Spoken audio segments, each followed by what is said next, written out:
Akashvani Adilabad 100.2 FM మనసు నిండా. ఇప్పుడు విందాం సంగీత సౌరభాలు పుస్తక ధారావాహిక పఠనం 19వ భాగం. ఇప్పటి అంశం సరస్వతి రాణి. రచనా పఠనం సామల రాజవర్ధన్. సరస్వతి రాణే హిందుస్థానీ శాస్త్రీయ సంగీతం విని ఆనందించే శ్రోతలకు పరిచయం అవసరం లేని పేరు. అవును, ప్రఖ్యాత గాయిక హీరాబాయి బరోడేకర్ చెల్లెలు. ఆమెతో కలిసి జుగల్బందీలు చేసిన తొలి గాయిక సరస్వతి రాణే. వాయిద్యాలలో జుగల్బందీలుండేవి, కానీ గానంలో జుగల్బందీలకు తెరలేపిన గాయికా శిరోమణులు హీరాబాయి బరోడేకర్, సరస్వతి రాణీలే. నిజంగానే ఆమె గాన సరస్వతి. ఒకవైపు సంగీతంలో మేరు నగధీరులైన అన్న సురేష్ బాబు మానే, మరోవైపు గాన కోకిల హీరాబాయి బరోడేకర్. ఉద్ధతుల మధ్య పేదలుండతరమే అనుకున్నట్లు కాకుండా తన అస్తిత్వాన్ని నిలుపుకొన్నది సరస్వతి రాణి. పెద్ద పెద్ద బండరాళ్ల మధ్య మొలిచిన చిన్ని మొక్క నవనవలాడుతూ ఎదిగి మహావృక్షమైనట్లు సరస్వతి రాణి హిందుస్థానీ సంగీతంలో ఉన్నత స్థానాలకెదిగింది. కిరాణా ఘరానా సంగీతంలో కౌస్తుభ మణి వంటివారని పేరుగాంచిన ఖాన్ సాహెబ్ అబ్దుల్ కరీం ఖాన్ సాహెబ్ బరోడా సంస్థానంలో ఉన్న సమయంలో అక్కడి రాజకుటుంబానికి చెందిన తారాబాయి అనే శిష్యురాలిని ప్రేమించి పెళ్లి చేసుకున్నారు. అది సంస్థానానికి సంబంధించిన వారికి నచ్చనందున తారాబాయి మాణేతో కలిసి ఖాన్ సాహెబ్ బరోడా వదిలి బొంబాయి చేరుకున్నారు. వారికి 2 కొడుకులు 3 కూతుళ్ళు కలిగినారు. కొడుకులు సురేష్ బాబు మాణే, కృష్ణా మాణే, హీరాబాయి బరోడేకర్, కమలాబాయి, సరస్వతి రాణి అనే 3 కూతుర్లు. సురేష్ బాబు ఉస్తాద్ అబ్దుల్ కరీం ఖాన్ సాహెబ్ వద్ద సంగీతాన్ని సాకల్యంగా నేర్చుకున్నాడు. అతని గానం అచ్చం ఖాన్ సాహెబ్ గానాన్ని పోలి ఉంటుంది. సురేష్ బాబు తన చెల్లెలు హీరాబాయి బరోడేకర్, సరస్వతి రాణేలతో పాటు మాణిక్ వర్మ, మాలతీ పాండే, ప్రభా అత్రే వంటి శిష్యురాళ్లకు సంగీతం నేర్పినాడు. సరస్వతి రాణే తన అన్న సురేష్ బాబు మాణే, అక్క హీరాబాయి బరోడేకర్ వద్ద సంగీతం నేర్చినప్పటికీ ఇతర ఘరానా గాయకులు అనగా జైపూర్ అత్రోలి ఘరానాకు చెందిన ఉస్తాద్ నత్తన్ ఖాన్ వద్ద, గ్వాలియర్ ఘరానాకు చెందిన మాస్టర్ కృష్ణారావు వద్ద మరియు ప్రొఫెసర్ బిఆర్ దేవ్ధర్ వద్ద ఆయా ఘరానాల సంగీతంలోని మెలకువలు నేర్చుకున్నది. కానీ ఆమె గాత్రం కిరాణా ఘరానా పద్ధతిలోనే సాగుతుంది. సరస్వతి రాణి ఎదిగిన వాతావరణమంతా మధుర సంగీతమయమైనదే కనుక సంగీతం ఆమెకు ఉగ్గుపాలతోనే అబ్బినట్లు చెప్పవచ్చు.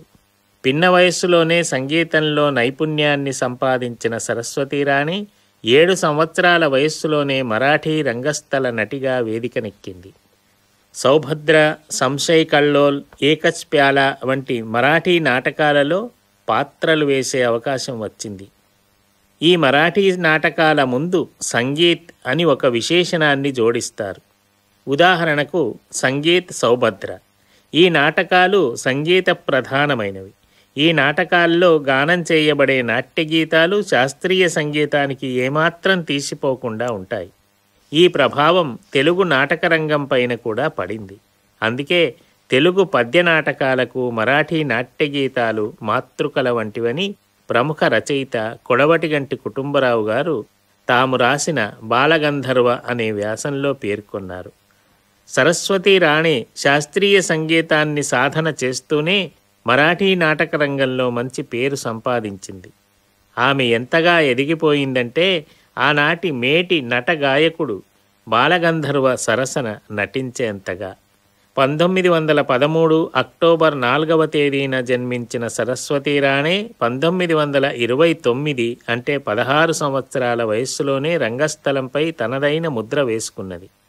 హీరాబాయి బరోడేకర్ శిష్యురాలిగా, చెల్లెలిగా ఆమెతో పాటు కచేరీలు చేస్తూ జుగల్బందీలకు నాంది పలికింది.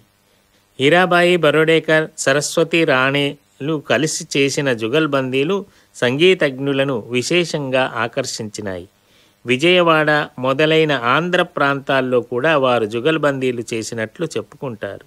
ఈ జుగల్బందీలలో చంద్రకంస్, బసంత్ రాగాల రికార్డులు ఈనాటికి లభ్యమవుతున్నాయి.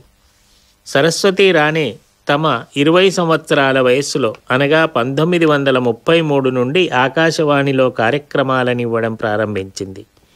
1933 నుండి 1990 వరకు అనగా తాను సంగీత సన్యాసం చేసే వరకు ఆకాశవాణి శ్రేష్ఠ గాయికగా అంటే all India radio top grade ఆర్టిస్ట్గా గుర్తింపబడమే గాక ఆకాశవాణి సంగీత సభల్లో అత్యధికంగా పాల్గొన్న కొందరు గాయికల్లో ఆమె ఒకరుగా పేరుగాంచింది.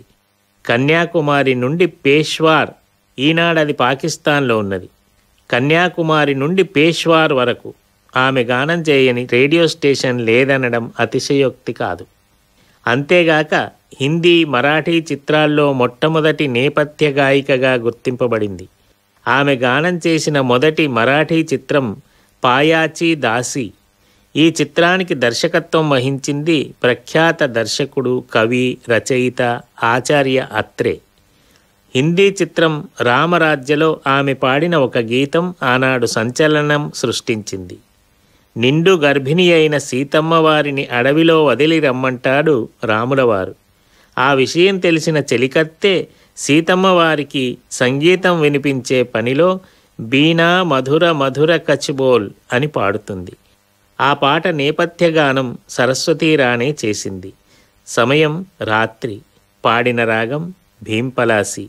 అది మధ్యాహ్నం గానం చేయవలసిన రాగం. బేవక్త్కి రాగిణి అంటే అదే.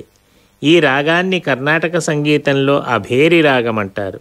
త్యాగరాజస్వామి వారి నగుమోము గనలేని నాజాలి దెలిసి అనే ప్రఖ్యాత కీర్తన ఈ రాగంలోనే ఉన్నది. రామరాజ్య చిత్రం ఆనాటి గొప్ప చిత్రంగా చెప్తారు. మహాత్మా గాంధీ గారు కూడా ఈ చిత్రాన్ని చూసి ఆనందించినారట. ఈ చిత్రంలో సీతమ్మ వారు శోభనా సమర్థ్ అంటే ప్రముఖ బాలీవుడ్ నటీమణులు నూతన్, తనూజల తల్లి. ఇంకా బాగా చెప్పాలంటే ఈ తరం నటి కాజోల్ అమ్మమ్మ. ఆ చిత్రానికి సంగీతం సమకూర్చింది ప్రముఖ సంగీత విద్వాంసులు పండిత్ శంకర్రావ్ వ్యాస్. ఆ రాగంలో ఆ సమయంలో పాడించటమంటే జరగబోయే అనౌచిత్యానికి ప్రతీక. చెలికత్తె పాత్రధారిణి ఆనాటి మేటి నటి రంజన.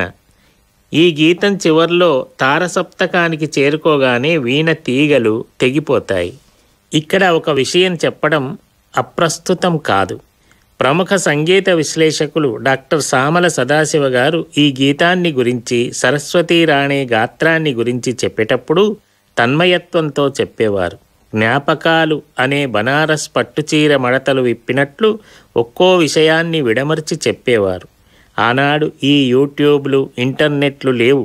ఇప్పుడు కావాలనుకుంటే వెంటనే సరస్వతీ రాణే రంజన కంఠం నుండి బీనా మధుర మధుర కచ్బోల్ అనే గీతం జాలువారుతుంది యూట్యూబ్లో. ఈ సౌకర్యం ఆనాడుంటే సదాశివ గారు ఇంకా ఉత్సాహంతో సంగీతాన్ని గురించిన వ్యాసాలు రాసేవారు కదా అనిపిస్తుంది. అప్పటికే 3 గ్రంథాలు వెలువడ్డాయి. 3వ గ్రంథమైన స్వరలయలకు కేంద్ర సాహిత్య అకాడమీ పురస్కారం అందుకున్నారు. ఇక ప్రస్తుతానికి వస్తే సరస్వతీ రాణే నేపథ్య గానం అందించిన మరో చిత్రం భూమిక. 1977లో శ్యామ్ బెనగల్ దర్శకత్వంలో వెలువడిన ఈ చిత్రం ప్రముఖ మరాఠీ నటి హంసా వాడ్కర్ జీవిత చరిత్ర. మరాఠీ సినిమాలలో సాత్విక పాత్రలు వేసి మరాఠీ ప్రేక్షకుల ఆదరాభిమానాలను అందుకున్న హంసా వాడ్కర్ నిజ జీవితంలోని ఉత్థాన పతనాలను ఈ చిత్రంలో శ్యామ్ బెనగల్ వాస్తవికంగా చిత్రీకరించినారు. ఈ చిత్రంలో నటించిన స్మితా పాటిల్ నటించలేదు, హంసా వాడ్కర్గా జీవించింది. ఈ చిత్రం నేపథ్యంలో సరస్వతీ రాణే పాడిన శుద్ధ కళ్యాణ్ రాగంలోని బందిష్ బాజోరే ముంగరవా వినిపిస్తూ ఉంటుంది. భూమికతో పాటు మరో హిందీ చిత్రం సర్గంలో కూడా సరస్వతీ రాణే నేపథ్య గానం అందించింది. సరస్వతీ రాణే రేడియో, సినిమా, నాటకం వంటి జనరంజకమైన కార్యక్రమాలతో పాటు ఆమె పాడిన భావగీతాలు అంటే మన లలిత సంగీతం వంటి గీతాలు కూడా బహుళ జనాదరణ పొందినాయి. అత్యధిక రికార్డులు అమ్ముడుపోవడానికి కారకురాలైన గాయికగా గుర్తించిన హెచ్ఎంవి కంపెనీ వాళ్ళు సరస్వతీ రాణేను సన్మానించినారంటే ఆమె రికార్డులను శ్రోతలెంతగా ఆదరించినారో తెలుస్తుంది.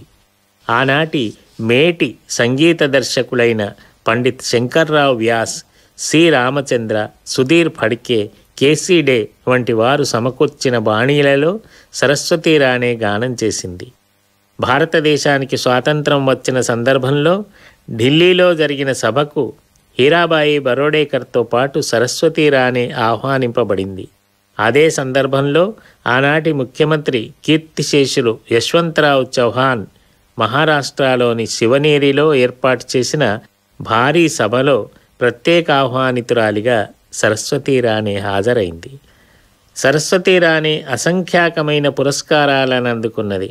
ముఖ్యంగా మహారాష్ట్ర ప్రభుత్వం 1966లో అందించిన బాలగంధర్వ పురస్కారం, ఇంకా బాలగంధర్వ బంగారు పతకం, సంగీత రీసెర్చ్ అకాడమీ పురస్కారం, యశ్వంతరావు చౌహాన్ పురస్కారం, గురు మహాత్మా పురస్కారం, వాటితో పాటు ఉస్తాద్ ఫయ్యాజ్ అహ్మద్ ఖాన్ సాహెబ్ మెమోరియల్ ట్రస్ట్ వారు అందించిన పురస్కారాలు కూడా ఉన్నాయి. ఆమె భర్త సుందర్రావు రాణి కనుక సరస్వతీబాయి కాస్త సరస్వతీ రాణి అయింది. ఆమెకు అనేక మంది శిష్యురాళ్లున్నారు. అయితే ఆమె మనుమరాలు మీనా ఫతీర్పేకర్ యువగాయికగా పేరుగాంచింది. యాదృచ్ఛికమో దైవ నిర్ణయమో తెలియదు కానీ సరస్వతీ రాణే అక్టోబర్ నెలలోనే జన్మించింది, అక్టోబర్ నెలలోనే మరణించింది. అక్టోబర్ 4, 1913లో జన్మించిన సరస్వతీ రాణే అక్టోబర్ 10, 2006లో తమ 93 సంవత్సరాల వయస్సులో గంధర్వ లోకాలకు చేరుకున్నది. పుస్తకంతో కార్యక్రమంలో సంగీత సౌరభాలు పుస్తక ధారావాహిక పఠనం 19వ భాగం. అది అంశం సరస్వతీ రాణి. రచనా పఠనం ఎస్ రాజవర్ధన్. ఆకాశవాణి ఆదిలాబాద్ 100.2 FM మనస్సు నిండా.